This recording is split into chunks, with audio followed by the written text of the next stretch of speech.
avez très bien parlé. Oui, Monsieur Tinaoui, vous avez très bien parlé. Une chose que j'aimerais ajouter, le voile est payé. Et ça, je le garantis. Je connais plusieurs personnes qui ont été payées pour mettre le voile. Et pourquoi ne pas le mettre puisqu'elles vont encaisser à la fin du mois $500. Et même les petits enfants. C'est un papa qui a été à une garderie pour prendre sa fille.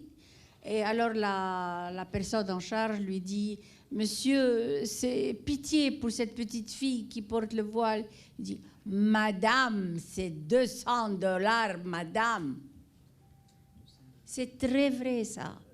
Et ça prouve pourquoi ça a augmenté à perte de vue, mais d'une façon extraordinaire. Ça, c'est pas la foi. Si j'avais la richesse de Bill Gates, j'aurais payé le double pour qu'elle l'enlève. Et ça, c'est le Qatar qui paye, c'est l'Arabie Saoudite qui paye.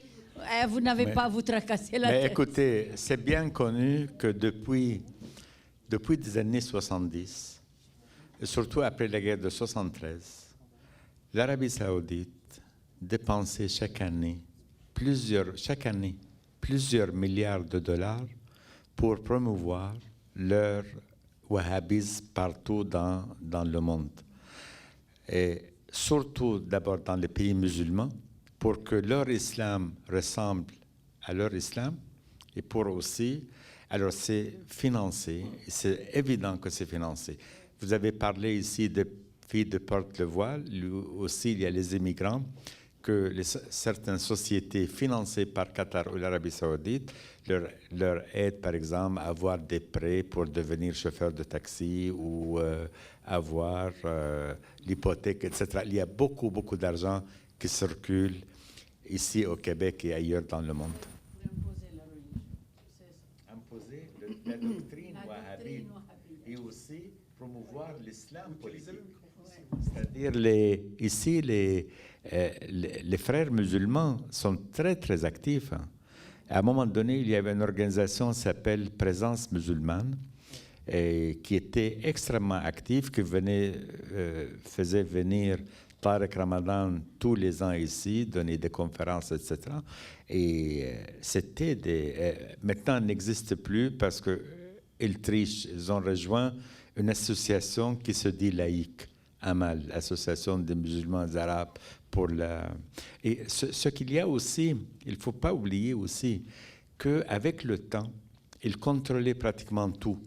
Avant, je me rappelle quand je suis venu ici, bon, il y a par exemple un groupe de Libanais, c'était l'association des étudiants libanais. Les Maghrébins aussi, les Algériens, les Marocains et les autres, mais c'était laïque tout ça. C'est-à-dire, on ne parlait pas d'islam, on ne parlait pas de religion. Maintenant, ça n'existe plus. Même, je vous donne un exemple. Dernièrement, pendant le mois de Ramadan, on a fêté 10 ans de l'existence de Atlas Media. C'est un groupe de journalistes, qui ont un journal, etc. Et c'est rien de religieux dedans. Ils ont fêté l'anniversaire pendant le mois de Ramadan. Pourquoi? Pourquoi fêter pendant le mois de Ramadan? Vous pouvez attendre après, éventuellement, offrir un verre de vin aux invités, ceux qui boivent de vin. Non, ils ont choisi le mois de Ramadan parce que tous ces organismes maintenant sont contrôlés par les islamistes. Pratiquement, il n'y a plus, ça n'existe plus que ça au sein de l'Église. Si c'est Ramadan, ils n'offrent rien. Voilà, ça coûte moins cher quand même, ça coûte moins cher, mais aussi parce que non, ils veulent imposer aussi leur mode de vie. Ils veulent imposer leur mode de vie. On fait une soirée, mais pas d'alcool, par exemple. Alors ça, c'est même pour fêter Noël. Une fois, moi, j'étais dans, disons, dans le conseil d'administration d'une organisation qui s'occupe des immigrants. Alors, il fallait faire quelque chose à Noël. Et là, la présidente m'a dit, mais il y a ici certaines personnes qui disent, s'il y a de l'alcool, ils ne viennent pas. S'il y a de l'alcool, ils ne viennent pas. Moi, je lui ai dit, tu vas leur dire que ça fait partie de notre monde.